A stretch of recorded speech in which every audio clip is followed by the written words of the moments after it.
Contaban los discípulos lo que les había pasado por el camino, cómo habían reconocido a Jesús al partir el pan. Estaban hablando de eso cuando se presenta Jesús en medio y les dice: paz a vosotros. Llenos de miedo por la sorpresa, creían ver un fantasma. Él les dice: ¿por qué se alarman? ¿Por qué surgen dudas en su interior? Miren mis manos y mis pies, soy yo en persona. Pálpenme y desen cuenta de que un fantasma no tiene carne y huesos como ven que yo tengo. Evangelio según San Lucas, capítulo 24, versos 35 al 48.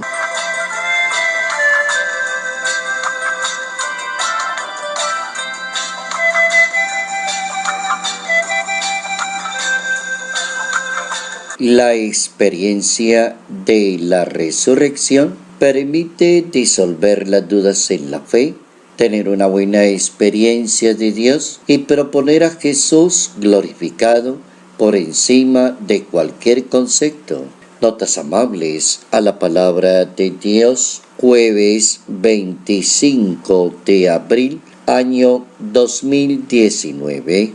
La resurrección de Jesucristo también nos permite encontrar una experiencia bíblica donde la fe entra a definir una serie de situaciones para cada persona.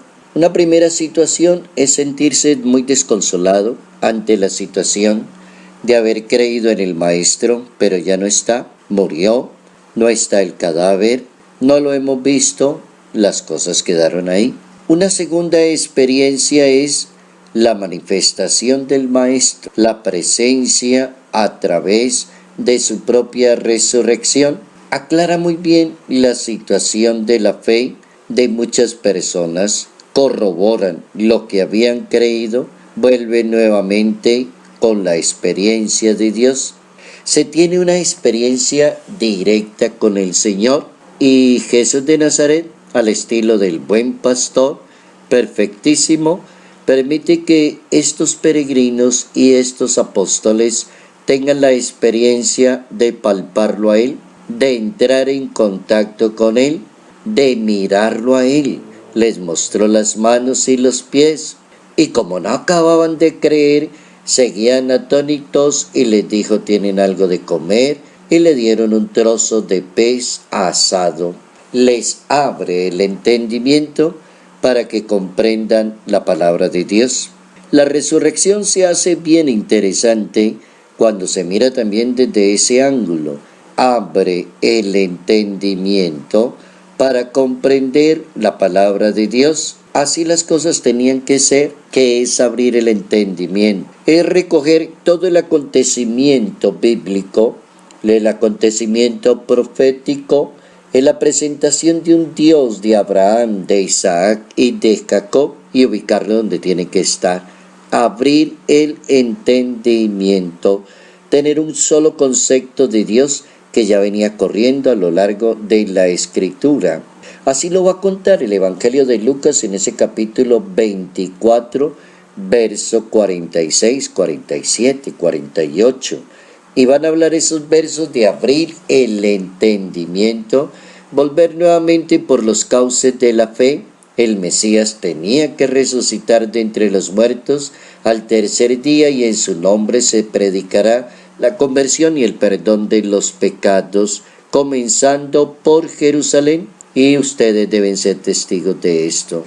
Abrir el entendimiento. Pedro sigue muy bien a su maestro. San Pedro también entiende de qué se trata la resurrección y la vive en toda su plenitud.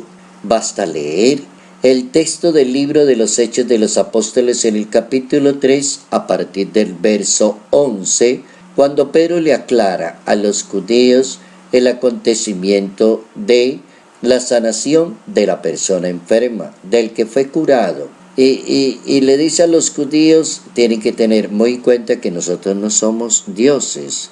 Lo que provocó la sanación de esta persona es la fe en Cristo resucitado. Dios lo resucitó entre los muertos y somos testigos de que eso pasó así. Luego presenta la glorificación del Hijo de Dios. Y San Pedro la presenta como el Dios de Abraham, de Isaac y de Jacob. El Dios de nuestros padres glorificó a su siervo Jesús, a quien ustedes entregaron, y cuando Pilato se decidió soltarlo, lo repudiaron. La resurrección, entonces, se me hace a mí interesante quedarnos como con esa frase: abre el entendimiento para comprender la Escritura, siempre y cuando la fe esté centrada en un Cristo resucitado.